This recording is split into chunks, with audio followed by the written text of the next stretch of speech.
سر میرا یہ سوال ہے کہ جیسا کہ ہم سب جانتے ہیں کہ یہود اور نصارہ اسلام دشمنی میں وہ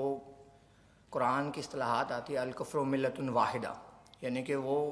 اسلام کی دشمنی کے مطابق وہ جو ہیں بھائی بھائی ہیں آپس میں۔ اس کے برعکس ہمارے مسلمان بھائی ہیں،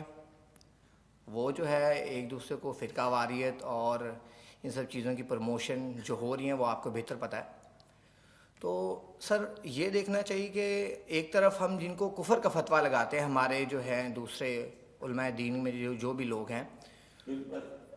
ایک دوسرے کے اوپر، جس طرح کے سنی شیعہ اور یہ اس طرح کی ہم باتیں کرتے رہتے ہیں، تو اس کے برعکس سر جس پہ ہم کفر کا فتویٰ لگاتے ہیں وہ لوگ آج امریکہ کے سب سے زیادہ خلاف ہے، مینز ایرانی، ٹھیک ہے، مینز ایرانی پیپلز جو ہیں سر، یہ امریکہ کے سب سے زیادہ خلاف ہے۔ اور حالانکہ ہمارے جو سنی ہیں ایران کے سر، ایرانی پیپلز، تو وہ سب سے زیادہ خلاف ہے امریکہ کے۔ اور اس کے برعکس ہمارا طرز عمل یہ ہے کہ ہم ایک دوسرے پہ کفر کا فتویٰ لگا رہے ہیں اور ہم جو ہے اگینسٹ کام کر رہے ہیں، بلکہ ہم ان کا ساتھ دے رہے ہیں کافروں کا۔ تو سر ہمارا کیا طرز عمل ہونا چاہیے اس سلسلے میں؟ کچھ لوگ ایسے ہیں ہمارے ہاں، وہ اس طرح کے انتہا پسند کہ جو ان اختلافات کی وجہ سے کفر کے فتوے بھی لگا دیتے ہیں، لیکن یہ سب کا معاملہ تو نہیں ہے، انتہا پسندی بھی ہے۔ جیسے میں نے ابھی کہا، ہمارے ہاں ایک کلرجی ایک پیشہ بن گیا ہے جو کہ اسلام میں تو ہے ہی نہیں۔ اس وجہ سے کچھ خرابیاں پیدا ہوئی ہیں، ان خرابیوں کا علاج کرنے کی سوچیے، اور اس میں جو بھی آپ رول پلے کر سکے اس کو پازیٹیو رول کو اختیار کیجیے۔ باقی تو یہ ہے کہ اس میں کوئی شک نہیں ہے کہ امریکہ کے بالکل جو آنکھوں میں آنکھیں ڈال کر بات کرنے والا تو اس دنیا میں مسلمان جنہیں بھی سمجھا جاتا ہے وہ ایک ہی ملک ہے، وہ ایران ہے۔ اگرچہ آپ کہہ نہیں سکتے، یہ بھی اب اندازہ ہو رہا ہے کہ شاید اندر خانے ان کی آپس میں کوئی انڈرسٹینڈنگ ہو چکی ہے۔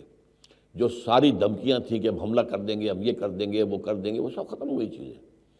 اس لیے کہ وہ اب اصل میں انتظار کر رہے ہیں کہ ایران کے اندر ہی ایک کاؤنٹر ریولوشن اٹھا دیں۔ تو وہ اپنی جگہ پر ایک علیحدہ مسئلہ ہے۔ ہمارے مسلمان حکمران اکثر و بیشتر جو ہیں وہ امریکہ کے ہاتھوں بکے ہوئے ہیں، خاص طور پر عرب جتنے بھی ہیں وہ سب امریکہ کے ہاتھ میں بکے۔ ہمارے بھی، ہمارا مشرف بھی تھا اور اب یہ بھی ہے، یہ بھی سب، یہ تو آئے ہی امریکہ کے این او سی، این آر او بھی اور این او سی بھی، سمجھیے وہ انہیں سے لے کر آئے نا۔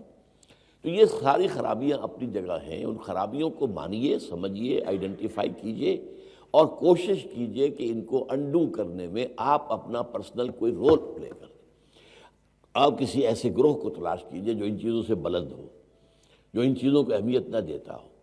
جو فنڈامنٹلز ہیں اسلام کے ان کے اوپر بات کرتا ہو، جو یہ ہے کہ جدید دور کے تقاضوں کو بھی سمجھتا ہو، ان کے ساتھ مل کر کام کریں۔ تو اللہ تعالیٰ آپ کو اس کی توفیق دے اور ہمت دے۔ جی